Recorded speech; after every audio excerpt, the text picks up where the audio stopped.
As you know, busting it out through the chat there, even though I say that, but we both know I'm sitting here not staring at the chat directly. So I apologize for lying to you because we both know that that just wasn't true. Thread, who are you cheering for today? Today I'm cheering for Josh. You know, Josh is amazing. Josh, that's who we're going for. You just throw out random names. That's who I'm cheering for. Gotta be Samuel. No, I'm cheering for our Josh. Okay, nobody at Gnome knows our Josh. Just so you know, I just said somebody equally as us. Trick and Keldor talk about Josh all the time. He is a favorite. He's a fan favorite. I'm sure of it. I'm sure of it. Well, I'm voting for Samuel. And Samuel doesn't exist here. So if your name at home is Samuel, go ahead and write yourself a fat old, you know, Dreadnought voted for me today. Dread thumbs up. What everybody wants. Not true, no. If you get a Dread seal of approval, that's a pretty bad seal of approval, you know? It's setting the bar, just go ahead. Except if you're a support player. Just drop it down. Unless you're a support player, maybe then. Game number 4 is about to begin, and it's going to take place on Battlefield of Eternity, chosen by our team currently up 2-1 in the series. Gale Force eSports goes up into game number 4, being at match point. They have Lethal, the knife to the throat of Tempo Storm. They have the only map Tempo's been unable to pick throughout this entire phase. And they don't right pick as they're there with the blade, about to just cut it, just Tempo at No, they'll go ahead and they leave Infernal Shrines open. BOE for game 4? I don't know what's worse, not having Infernal Shrines picked there by Gale Force, or your sound effects. Tempo is just sitting there going, please, not the Infernal Shrines. And then they were like, nah, we won't pick it. It's cool, man. We don't want it either. I'm sorry, just when you blatantly ban a map that much consistently, I figured this would be Gale Force just going, this is done. The series is over. They can't play Infernal Shrines. It's game 4. We've got match point. Game, set, and match. They've still got it to come. Mercy, man. If they need it in game 5, they can pick it there. But see, then they're assuming they're losing, and Tempo Storm gave them the chance. Well, if they lost the game, then they could choose Battleground or first pick, so they could choose Shrines. It is technically the safer route to get the map that you want. But I mean, come on, let's be real here. That would have been so in-your-face Tempo Storm if Gale Force committed. A little bit like when L5 picked Tomb of the Spider Queen. Yeah, you know? Did it work? Yeah. Did it? I don't actually. That was the last game of the Grand Final. See? Got him.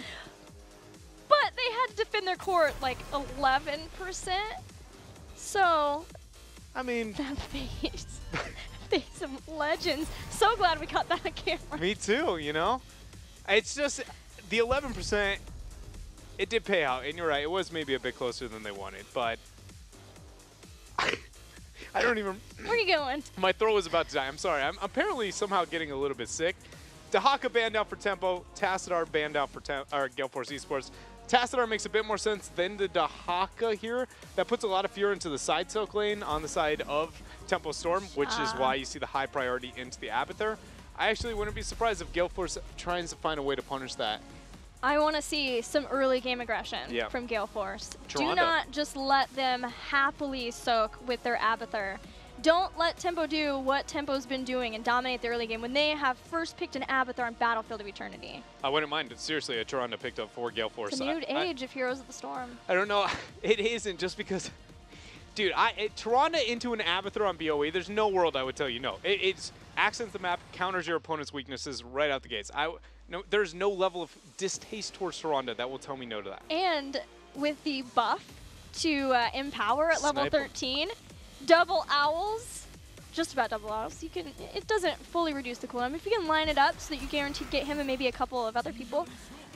Mouthveil again, Mouthveil Genji. Now we've got an assassin. The Mouthveil here in the priority of Gale Force picking that Mouthveil makes a lot more sense. And also the synergy with Genji is miles above that of Illidan. Illidan does better when the first kill target dies because he just likes the cooldowns, the chase. Genji flat out gets every spell, just reset enabled for him. You know, go ahead and get the Dragon Blade going through, make a lot of things happen here. So I'm scared for Tempo Storm. A lot of it, they have to find a way to be able to stall this game out and slow things down.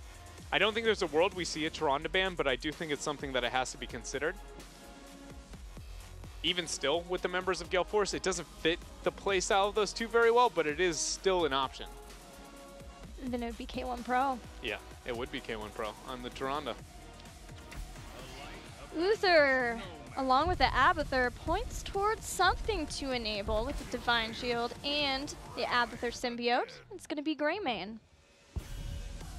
Greymane offers a lot of good damage for the Immortal, a lot of great damage in fights. He's very flexible. We can have lots of different builds there. Wonder if this will be a Wolfheart build. We've seen a ton of that from Space Station, but not so much from other teams just yet in North America.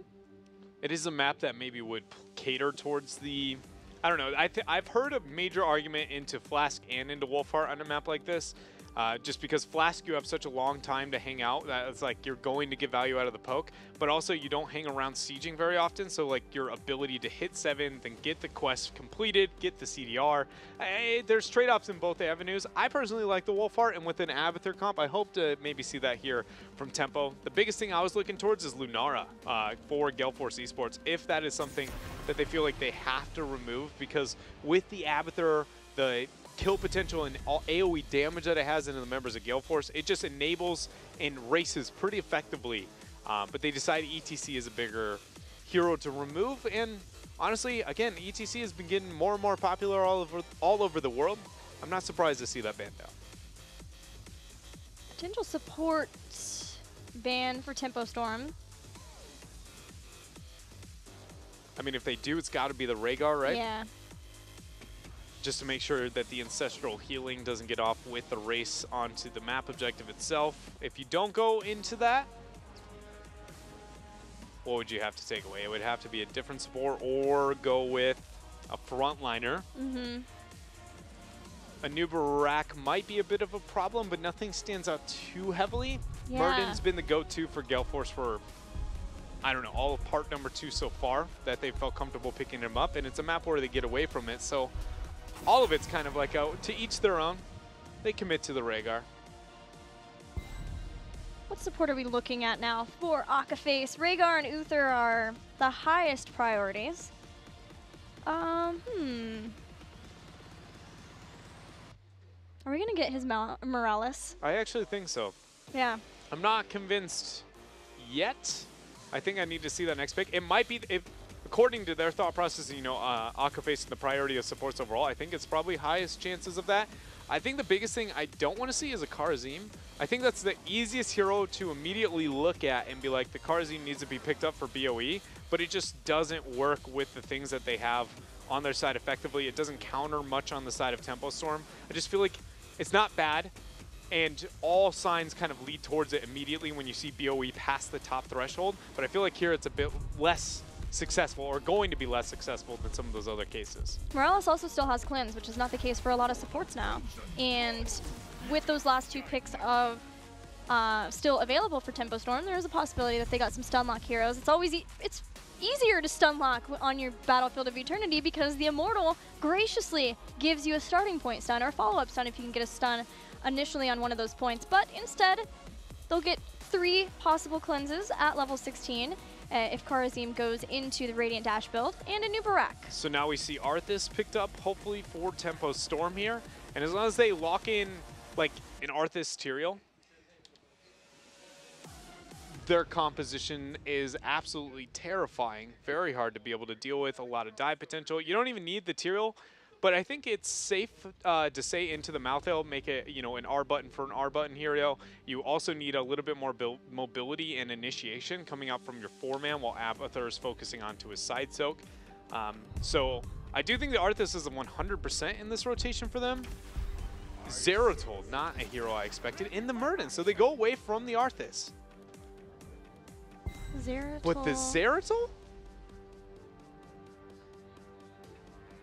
I mean, I'll say it again. Is it Gale Force eSports versus Tempo Storm or Gale Force eSports versus Roll20?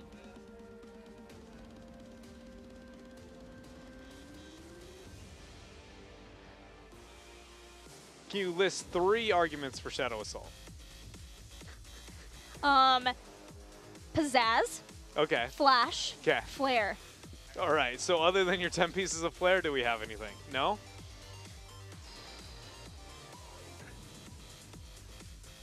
I just figured I'd ask because I'm really struggling with the Zeratul. Adrenal Overload Yes. gives you bonus attack speed on top of the attack speed that you already get from Zeratul, and your basic attacks give you that charge.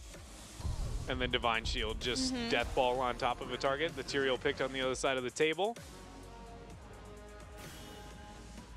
I'm not saying that I think this is a Shadow Assault by any means. Now because there's a Tyrael. Yeah, well, you're right. You do have to VP now, but I just couldn't.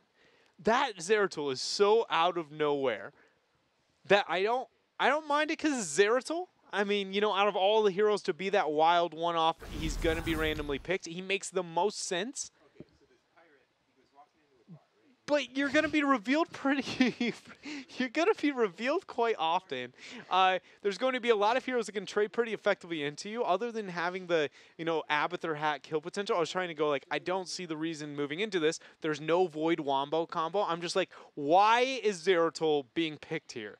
And the only thing my brain could come up with was, in fact, that this has to be Shadow Assault. And then I was trying to find the answers for that. And even then, it's still a pretty big struggle to come up with a way to find it. I've got you. What is it? I've got you. You ready? Void Prison. Okay. Haymaker, Cursed Bullet. The isolation out of Void Prison. That's got to be what it is. MVP Black style. You're totally correct in the fact that that is a sequence of spells that can happen in this game that would benefit the team. That's going to happen. Yeah, that's what I thought. Yeah, no. See, you're totally right in the fact that those. But if those all happen, I would just be like, why did we need to pick Zeratul for that? I don't know if anybody knew this, but it's like there's like any other zoning tool could have done that. Like, do we need it to be the Zeratul 500 or 100-second cooldown? I thought you were saying Zeratul 500 for some reason, like new and improved, I guess. Let's get into game number 4 between Gale Force and Tempo. We'll see if Tempo can tie us up with their Zeratul pick and take us to game number 5. I feel like a Wall Street salesman, you know, with the Zeratul 500. Yeah. I feel like invest your memes now. It's a bull market here for Tempo Storm, you know. Can you do an auctioneer voice? Oh yeah, Zeratul 500. I can't do it very well. I want to say yes, but then I realize that that means at some point I'm going to have to do it immediately after. So we're going to leave that as a flat no for now. I don't think I can. I'm disappointed. That's Kaldor. He's way better at being a rap god. That's true. How embarrassing is it that it's his second language, he can still rap better than us? We gotta work on that. I mean, we gotta, you know, somebody. We gotta step it up. My goodness, this is just embarrassing. Here we go into game number 4, and Gale Force eSports sitting pretty at 2-1 over Tempo Storm. One final game, one final win to ensure that they continue to sit atop the standings of North America. Tempo Storm, it would be fairly devastating. Although maybe they could chalk things up to not recognizing the Roll20 Garrosh compositions and how strong it was going to be for the Roll20 playstyle. Still having started off part 2 with 2 losses to closely skilled opponents would be a difficult way to kick off the part that solidifies where you are going to be as we hit playoffs for our HGC finals at BlizzCon. You can feel the tensity of this game. Look at how little, in terms of transitions of both these teams, not moving anywhere, not being willing to risk anything. Cattle is going to be caught out here on bottom. Heals coming out from June, though. No reset available there for Fan. So we're going to go ahead and have ourselves the Immortals coming online in the next 30 seconds. So that wasn't timed proper enough to be able to zone off the member. I thought for a minute there Vic Raymain might be back, that Gale Force would get the upper hand. Tempo Storm and how they play these Immortals, I feel like the Zeratul pickup put a lot of pressure here for Psalm. That being said, Psalm, I feel like, is playing out of his mind today. So agreed. I'm looking forward to seeing what they can make happen here. I just feel like there has to be a world where, you know, we just pan over and there's a Zeratul sitting there with an Abathur hat and a dead body on the ground, like quite often throughout this game. Seems correct. Protoss versus Zerg. I like Protoss. I played Protoss, so I like that assessment. Tempo Storm, actually Gale Force with the Malthael did not take on a Pale Horse this time. We have seen it a lot on Battlefield of Eternity to give that extra movement speed when mounted as a way of making fast rotations between lane, clearing that out and then running up to apply Reaper's Mark. But I love the positioning of Tempo Storm. They know that Michael Udall in this position wants to be moving up and throwing out his Death Shroud to apply Reaper's Mark to where their Immortal is. But Mike, also realizing that so many members of Tempo Storm are out of vision, does not take the bait. Battle gets himself a hat on bottom. The Zeratul is going to, at the later stages of this game, get a lot of side soak, essentially act as a pseudo-global to a certain extent. Malthael is a pretty high-risk hero to be in that role, but Tyrael is not nearly as risky, and I think Gale Force is going to be forced into a situation where Tyrael is going to have to be that side soaker, purely off of mobility and survivability alone. And it'll be interesting to see whether or not Gale Force agrees and if they identify it fast enough to make that transition outward, or if Tempo will be okay with this. Because if the forts open up, once the forts go down, Tempo gets a huge advantage in this game. It's almost the Zagara Braxis holdout problem. Once they find a structural lead for the first layer of, forts, it's going to be a big deal for them in this game as the initiation's going to happen. Going in onto Psalm, teleports away, but Akaface wants himself the kill. He throws down the totem, unable to get himself a second radiant dash, but Fury is the focus here. Tempo Storm gets the dwarf, tossed right away, and there's hyper focus now onto the Immortal, but Uther caught off on the side, ends up going down, giving Gale Force a pretty significant lead. Excellent disengage, but Cattle was still trying to slow down K1 Pro and Fan if he could, so that Tempo Storm could get back into the fight and catch somebody on the retreat. They've done just that, finding Michael Udall and bringing down Malthael, a 1-for-1 in exchanges. But in being able to get the later kill, Tempo Storm now has Uther back up, and they are moving back in to do what damage they can to Gale Force's eSports Immortal before all of GFE could step back into the fray.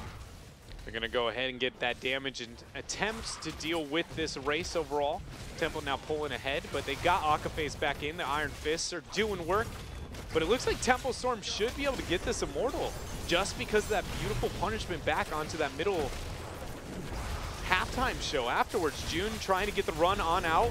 Fan goes in with that swift strike. They get the kill, no reset. But that was Tempo Storm willing to sacrifice the Uther purely so they could ensure that this Immortal would go into their favor. And to be honest, I think that's the safer route for them. Maybe not the most optimal when looking at, is this the best, getting the most out of your situation, but it purely is removing the biggest disadvantage, the windows where Gale Force can pull the most ahead in this game when they have an Abathur. Yeah, Mike and the rest of Gale Force dove really far in for that kill, and Gale Force has lost their Genji, but do take out Zeratul, K1, and King Caffeine.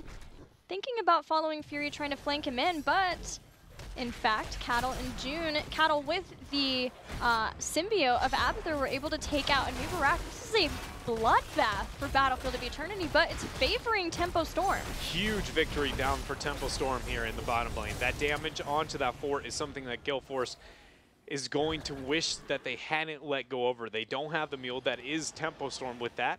And if they get those forts again, Abathur should be a lot more effective onto this map. The Zeratul getting the side soak should really stand out here and suddenly make Gale Force a lot more responsive to the members of Tempo Storm.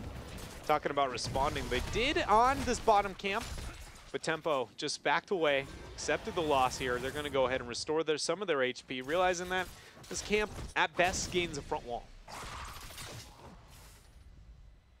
No change up in Zeratul build, so sadly I don't think we're going to have Shadow Assault today. Don't shut me down yet, okay? We still have a 10 available. I mean, I don't know. I don't even know if there would be any major build change-ups. Since his rework, I don't know either. To have Shadow Assault. But nice Vorpal use from Psalm. Yeah. Unable to get the kill, though. Fan also gets the dash back. Now it's just K1 Pro falling fairly low. But Tempo Storm deal with the Khazra camp, only losing one tower in that. And at level 7, Abathur has picked up the mule. We can start muling up, healing up any of the structures, the front walls, making sure that there is a lot standing between their core and a potential Immortal for Gale Force. Tempo Storm has an experience lead. They have a huge amount of damage onto that bottom fort. Expect Tempo Storm, if they see a misplay in terms of positioning at any point, just can transition down there confirm that fort over to their favor and win this race to 10. Gale Force moves on to the Immortal. Fury drops the Hammer of Justice, unable to get the synergy there with the Immortal stun. Yeah, it does feel like Gale Force thought like they needed to be very aggressive there because they had such a short window of time before Tempo had heroic abilities. And so even though the Immortal wasn't in a very easily accessed position for them, they still needed to step forward and do what damage they could. Now they back off appropriately, waiting until they can soak up to heroic abilities. That means Malthael is dealing with the Mercenary camp in the top lane, as well as the Abathur push. And they're still defending despite not having heroic abilities. It's risky, but if they can make sure to get heroic abilities and not lose too much on the Immortal, then they can come back in for a fair fight. Psalm starts a skirmish here with K1 Pro. It's the 1v1. Hold on a minute here. The new Barak is going to head and get the Cocoon onto the Uther. Cattle falling very, very low. Fan gets a reset. Whoa. Gets another brilliant one there up onto that Zeratul. And this is 2 men down. Gale Force eats a full 5-man Divine Storm, but it doesn't matter. Tempo Storm has to retreat. Man, Fan lit up on his Genji. Going in, doesn't get caught by the Void Prison and the other 2 members so low that he got 2 kills in quick succession. Giving a little bit more time to try to bring down the Immortal, but the health bars, the respawn timers are still really short for Tempo Storm. So they're going to have Zeratul, they'll have Cothenlook back soon. It's just a matter of Caterpillar playing that Greymane. It's just a matter of knowing now that Divine Storm and Void Prison, they're on cooldown. Psalm already burned his teleport, and that is going to be a heavy amount of punishment going on to him as he is going to fall down. Cattle out a bit too far. Mike Udall is going to be there to punish. The clone quickly falls after, and now this is going to be a reveal of the Cocoon. A lot of damage onto a very shielded Immortal. Fury not making it out very far. Actually, Avatar bought a bit of time. He has an Abathur hat, and he's got June. So he lives. I mean, silver linings, but we have to remember that they're going to be down Avatar for 80 seconds. Right. So. It was enough of a win just to hurry up and get the Immortal as fast as Gale Force possibly could so that they could start pushing along with that. This is a pretty well-shielded Immortal for Gale Force eSports. They did cap it first and head back to make sure that they can get mana, which will give Tempo some time, potentially, to stop this Immortal. To get free damage outward. We did not see the Void kind of Divine Storm in the last 2 fights the same way that we expected to see here. So Tempo Storm, keep in mind, has not flaunted their full team fight and shown it off as maybe they definitely would like to have had. So you see Psalm waiting into the side. Are we going to see the clone anytime soon? If so, it's got to be before that 13 window. Fans going in. They didn't see Psalm get revealed at all. He's going to go ahead and flank. Double Greymane, Psalm is flank. Jumps on top of Michael Udall, now is there. Have the Cocoon down. Mike fell very low, but Tyrael Shield might be enough. Seems like it's going to be the case. Stormbolt lands. They've almost dealt with the clone. That would be very nice for Gale Force if they could do that. Halfway down in the health bar is the Immortal, but importantly, the fort has been dealt with. Oh. Divine Storm stops the Dragon Blade. A 5-man Void Prison too. Make that 6 because we've even got Muradin inside of there. But the Divine Storm already used means there's no punishment left for Tempo Storm. Tormented Souls! Just destroying Tempo Storm. Gale Force eSports now get a bit of damage onto that key front wall. They're going to pull away. Actually, scraps that. They're going to go ahead and get that brilliant turn. Cattle out too far, and he felt it. Great synergy from Gale Force to turn on a dime to get that Caterpillar kill. Cothenlook did what he could, and that bottom fort is gone, but the trade on forts means there's no fort to heal up. Gale Force eSports focused on making sure that they could get the kills. They knew that they would get as many structures as they could and make sure to take down the structures they did get so you couldn't heal it back up with Mule. And they've got a full level lead now going into this mid game. Gale Force has to be thankful that that last skirmish went the way that it did, because if they failed to do so with the advantages that Tempo was able to accumulate over the first couple of minutes and with the experience that they held on to, it's just that that could have been a teeter-totter that very easily went the other direction. And Gale Force, yes, they have a lead, but by no means is this game theirs. If Tempo was the ones winning that because of that Abathur factor that is into their comp, and more importantly, the Abathur Zeratul, I would have said this is their game to lose now. So Gale Force, great job getting the situation, but they can't let up. They need to make sure that they keep up this punishment, especially with this Immortal. They are by no means can they comfortably rely on that 16 window, at least for the first half of the Immortal phase. And I assume that the Zeratul and the Abathur are going to be comfortable picking up a fight before that happens. Yeah, we have to see where the Immortals are going to spawn. But both teams holding off as long as possible on getting their Shaman camps to ensure the maximum amount of pushing power for those camps, as well as the heroes who will be escorting them along. Malthus is going to start making his way closer to the top lane, potentially, as that camp will need to be dealt with. Same for Tempo, but Tempo are getting on the Immortal point. Shaman Cam up on top. Might be something that Gale Force wants to deal with. The Cursed Bullet thrown out. Pan stunned out. The Palmy gets dropped. It does not get procced at all, though. He gets voided. So the members of Gale Force locked onto the side as Cap is trying to get his retreat away. Vorpal not even necessary. Two members of Gale Force are gone.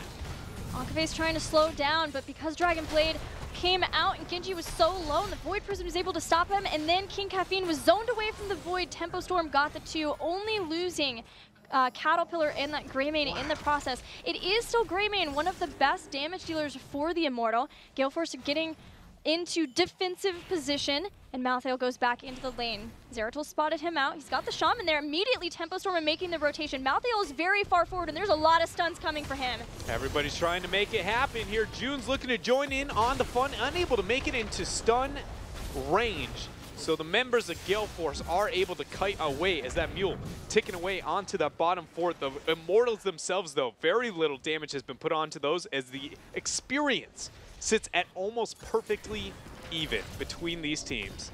It is dead even and everyone is back. Void Prison still needs 35-ish seconds, same with Tormented Souls. Even Dragon Blade, a lot of these heroic abilities, these long cooldown abilities, forcing teams to play a little more passively, especially since everyone wants to get the jump, the edge on having 16 ahead of their opponents.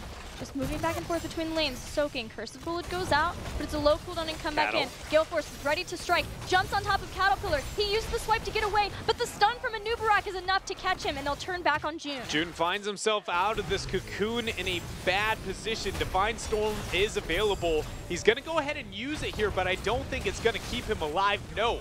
June ends up falling here. Tempo Storm miles away from the 16 window. The Gale Force has locked in after these last two picks.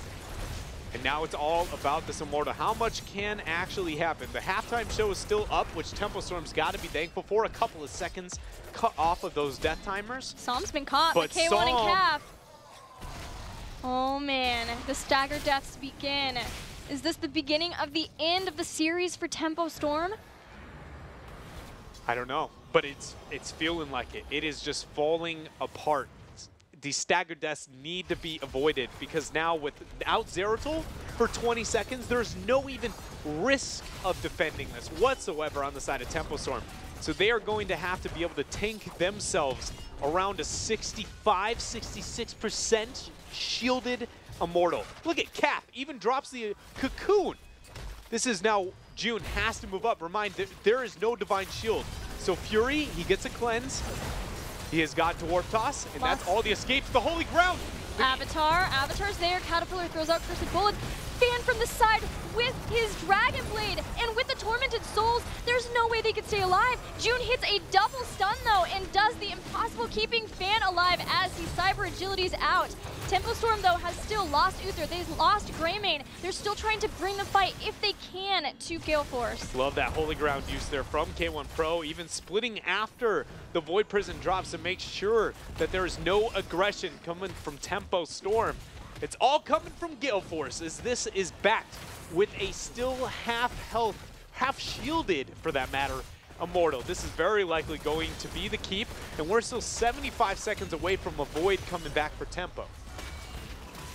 Loved the clone on Uther, trying to make sure that there could still be a support for Tempo Storm. Fury, with no fear, gets into the line of Gale Force, wreaking havoc. Enough for a cocoon, but all Gale Force wants is to ensure that a keep goes down. There's no possibility of healing it up with Mule. They are perfectly fine with walking away knowing think that they just got a massive advantage in what may very well be the last game of this series. 2 levels separate these two teams now. In Tempo Storm, they're getting desperate, which is why the transition out onto the map so aggressively in the way that they are now. Because bottom being pushed out, normally you'd see a team stay there and get the soak in the long run, try and pressure out the waves for the later stages of this game. But Tempo can't wait any longer. They need to be able to get a fight with that pre-20 mark. I wish they would use Psalm a little bit better with scouting off into the side here, knowing the high mobility that he has in general. And look at Gale Force. They're pretty aware that the members of Tempo are somewhere sharking around, and they don't want to be able to stand around there. So top 4 eventually goes down for Tempo. But this aggression that they're displaying has to keep up until the 20 windows hit by Gale Force, or it is the end of the game. Capping the camp shows that Gale Force eSports, some of them at least, were at the Shaman camp. But good anchoring from King Caffeine shows that Tempo Storm were there. Fury jumps in. Holy Ground separates him from the side. Psalm goes in, but leaks back out. Psalm is yet to drop the Void Prison. He's going to reveal June. Fury's doing so much work there. Ignites Holy Ground once again coming out. Cattle trying to get the pressure onto K1 Pro. Sanctification is forced. Void immediately after. Tempo Storm can win this fight. This could be it. They've got Path Unlock on the back. Divine Storm follow up, catches Akaface, but he dashes out. So many health bars low for Gale Force, and yet Tempo finds no kills in the fight. Tempo now is down so many major cooldowns. They're down an entire level and a half. K1 Pro possibly caught up there on bottom. Okay, so he's able to make it out. Tempo unable to collapse. The camp up on top's a problem, but not a must respond on the side of Gale Force eSports. It eventually could get the keep, but it's going to be a long while from now. The spawning of these Immortals, not good for Tempo to try to slow things down. No, they aren't good for Tempo to slow things down. You could argue it's nice because they get half the damage out for free where they normally wouldn't, but I'm with you on this one. The 20 fight and the end of the game is all I'm worried about, and that didn't help. Yeah. But it's still a ways out before Gale Force gets 20. So Tempo will use this chance to the best of their ability for one more team fight before the 20. They're going to try and force it. Mike Udall's the focus target. They don't have a lot of supporting going on to him, but no Palm, no Sanctification used. It's just being stalled out. Even 15 seconds away still for that Sanctification. No Holy Ground threat yet from K1 Pro. That catapult building up on bottom with some of the other minions. Eventually somebody's got to respond as you see the Mule restoring the HP of Tempo Storm's core to 100%. Thankfully for Tempo, it's a 2-lane battleground, and it is slow going for Tempo or for Gale Force to get those 20s. Tempo went back, tapped, and are back in again. They've used Avatar, but they still have Void Prison. They found King Caffeine, and they do a ton of damage to him, but he doesn't go down. He ends up keeping himself alive. Fury is the one walking away from this. Keep in mind, if that fight happens at the 20 threshold, not only does the Nubarak survive, he turns the whole fight with a rewind cycling of a spell. Like, these fights have only gotten worse and worse for Tempo Storm as it's moved past the 16 threshold. And to be frank, the fact that Psalm's even backing and responding to this is mind-blowing to me, considering they have a Mule. They should be risking 20 to 30% of their core's HP, because if they display, it's almost 100% Gale Force should force that fight. They were unable to do so. Now Tempo is the one trying to make it happen. Cattle is off on the bottom down there. Holy Ground splitting the members of Tempo Storm apart. Fury, he seems to be alive, but look at that. Tormented Souls ripping through. They're going in. With the Dragon Blade, as they get on top of June, Muradin's already down. Caterpillar is all but. Psalm falling so low, and eventually that Reaper's Mark should tear him apart. He goes down. June and Abathur, the sole survivors of this fight. The Gale Force waited so patiently until they had the opportunity to guaranteed win it. They will march forward. They have the catapults. Gale Force move on in and head toward the core of Tempo Storm to bring them down, to take them out 3-1 in this series. Gale Force eSports has been trying to claim themselves the top team in North America for some time. They got the spike after phase number 1. They rose to the top and they did very, very well for themselves. But I feel like this has been, you know, the cherry on top, the real thing to be able to solidify that they are without a doubt, it's top of the standings here in NA, taking out Temple Storm, the Phase 1 champion, taken out by the Phase 2 champion here, pretty handedly for all of those games. And I wouldn't say that the top spot in NA comes down to just a single series, but it's a dang good start for Gale Force eSports here. We know that Roll20 will be coming for them very soon, maybe even Team Freedom. We have yet to see how they've been able to do after losing their first series to Roll20. But definitely, Roll20 and the synergy that they've displayed last week, they'll be coming for Gale Force, and that's a series that I cannot wait to see. Gale Force eSports here with 3-1.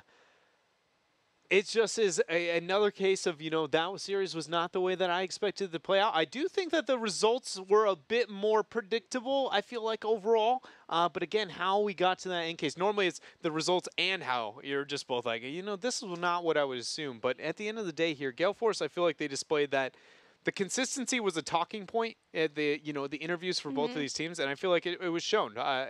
Temple played very, very well. But they were the most consistent. Gale Force was always never letting up the small mistakes, always doing a couple of small things very, very right, and it was really the thing that kind of pushed them over the edge here. What do you think about, I'm just so on board and so excited for Gale Force versus Roll20. We've seen Roll20 and what they're doing with their garage compositions. Granted, there is always the possibility that that just gets flat out, straight up banned by Gale Force eSports when we get into that series, and who knows what patch will be on for that series. I'm not sure where it takes place, but looking at both of those two, how do you think that they're going to stack up? Because I know fans are wondering about that.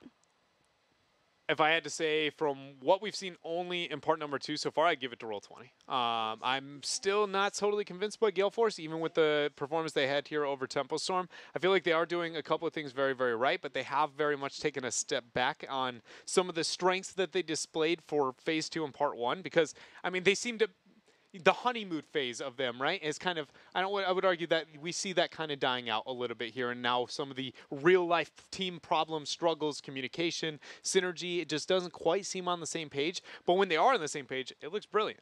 We did say that it seemed like this week would be more of a test for the members of Gale Force in how they were doing after the Western Clash.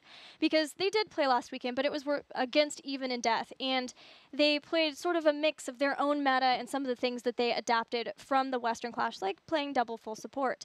But it's good to see that Tempo Storm has been able to bounce back given that loss. We wonder about the mentality and how going to an event affects all of the teams. I even talked to Fan about it and asked him why it is that we see so many teams go to these events and then immediately come back and suffer within their own regions. And he said, burnout is definitely a possibility because you are spending so much time preparing for every single team that you go up against in the region, but also you just don't get as much time on the new patches as other teams are allowed to get.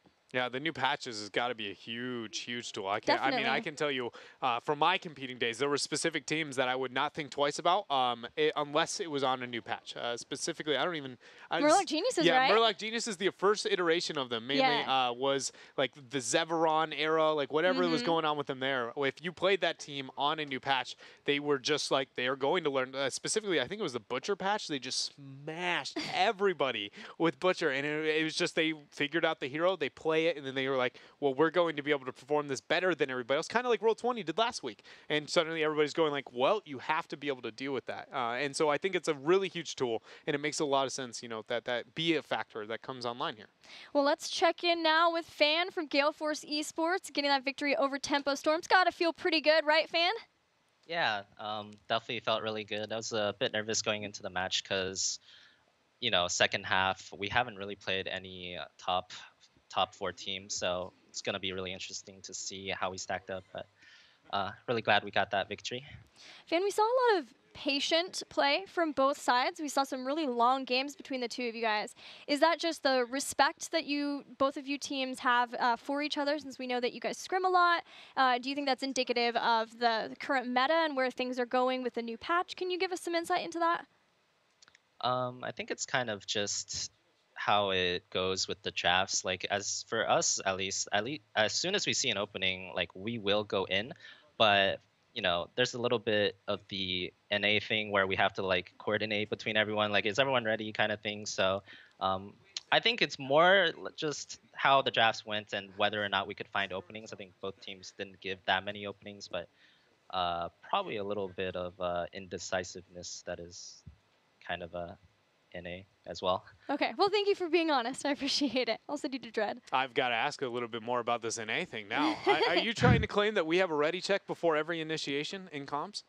Oh no, not really. I mean, but most of the top teams, I imagine, it's just after I was like an analyst at Midseason Brawl and I was like sitting in Dignitas's comms and stuff, like I realized that, like the other regions are a lot more, they're a lot better at making sure everyone knows what's going on, especially when starting an engage. So we've been getting better at it as well. I think by BlizzCon we're gonna be in shape to challenge any of the other regions. But it's just, I don't know. As a region as a whole, I think NA has slightly lower levels of synergy. Just it's what it is. Have you, or any of the teams you've ever played on in the past, kind of maybe made a play, if you will, the way to make your communication a bit more efficient and been like, like we're going to run whatever you name that play there specifically, and that means like a certain rotation. Have you guys ever thought about going in that direction to try and make up for it, or it's just kind of been like overtime trying to get better at just the efficiency? Well, I was really just touching upon that one aspect where it's like, why were the fights slow, right? For us, as soon as we see an opening, we will go in. It's just you have to make sure everyone is ready. So it's just typical that one aspect. Of course, we still touch on all the other aspects. Like we want to focus on macro game. We want to focus on all these other things. I was just touching on that one aspect because of what Gilly said. All right. Well, thank you very much, fam. Fan, before I have you give shoutouts, one last question. We had you guys as the first series that we're seeing in North America on the new Garrosh balance patch. Is there any lessons that you guys maybe learned throughout your series as it developed against Tempo Storm for maybe good heroes that you thought maybe were overpowered, anything like that? I'm a little bit surprised that Garrosh didn't see that much play in our set. I'm sure Calf is disappointed that he didn't get to play it. He's a really good Garrosh as well. Yeah. So I don't know. I think overall the meta is shifting a lot. You didn't see a lot of Oreo double heal, for example. I think this patch changed a lot of things, like nerfing Oreo double heal, which was like first pick, first ban for everyone throughout the entire world, and nerfing Uther, by far the best healer, and just stuff like that. Like it changes the whole meta, even though it's like two heroes that were effectively nerfed. Yeah. The fact that they nerfed like the strongest ones, just everything's different now. So I think we're going to be in a period where people are going to be playing different things for a little bit until meta settles down again. Yeah, I'm really excited to see how it develops throughout the weekend. Well, thank you very much, Fan. Congratulations again for your victory over Tempo Storm. And you're done for the weekend, so I'll let you give shout-outs to your fans, to your org, all of that. Yeah, definitely. So a shout-outs first to all of our wonderful sponsors here. We actually got some new ones as well. So shout outs to NVIDIA Ballistics. We recently got them. They're awesome. You should check them out. Gunners, make sure to get yourself a pair. Meta Threats and Twitch. If you guys want some GFE swag, you can go to gfe.gg/store.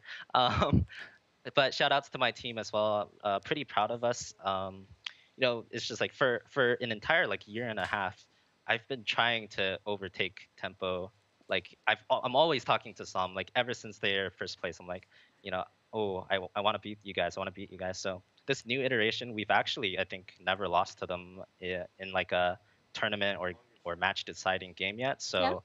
Really proud of my team. Big shout outs to them. Shout outs to Courtney, our analyst, for providing us wonderful data. And shout outs to all the Twitch fans. So many people are cheering for us after Western Clash, especially. Really awesome to see everyone cheering. And that's about it. Awesome. I agree. The cheering's cool. Keep it up, fans. Thank you so much, Fan. 3-1 for Gale Force. Did you expect that? This match was so...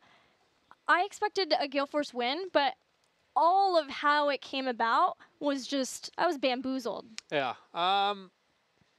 Tempo Storm, everything about their drafting, their playstyle, other than not pushing advantages, was not what I expected. Like, that is the only part about them. I feel like I consistently can kind of rely on them, other than a few maybe draft trends. And again, Psalm's role is a general like play style. That is kind of their go-to is like difference and being standout. But beyond that, like I feel like that was the only thing that I got from them where I was like, this is what I expect to see out of them, and it actually got the fulfillment. Even because I feel like I had maybe higher hopes for them here in this performance against Gale Force than I've had in a long while. And I'm not totally sure why, right? Because if anything, it should be the opposite. It's shown to be like that it will be remaining at where it has been online for them in their performance. But something I feel like I thought was going to be a bit more bold of a performance, but it just didn't seem to be there. Well, I expect that we will see Tempo Storm take the lessons learned from the new patch, as well as maybe some of the changes in plays that happened versus Gale Force,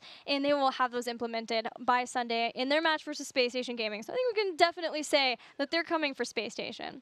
Well, we're going to go to a quick commercial break. After the break, we'll have Roll20 versus Lag Force. Don't go anywhere.